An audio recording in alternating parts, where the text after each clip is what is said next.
Есімім Акмурзиева Армангүл Нұрланқызы. Қоғамдық кеңестіктер аясында жобаға қатысқан болатынмын.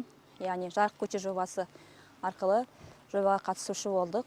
Біздер осы жобаны ұтып алдық. Шодан келген қаржының арқасында біздер осында жетістікке жетіп, үлкен көлемдегі жарықтандыру жұмыстарына столбаларды қондырдық, жарықтарды қондырдық, көшемізге сән беріп тұр. Бұл жобаны не үшін алдық біздер? Ауылымызда көптеген жылдар бойы ешқандай жарық қондырылған жоқ. Сондықтан көшеміздің қараңғылығынан байланысты осында шешімге келдік.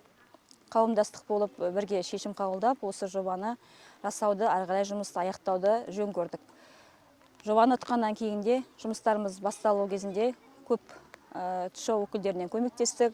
Қоғамдық кеңестер аясында қыздардың, жігіттердің көмектесуімен көптеген білмеген жерлерімізді үйреніп отырдық.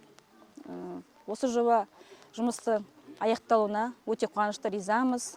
Халқымызда, көше тұрғындары да көшеміз жарық, түнге жақын өте жарық болып тұрады.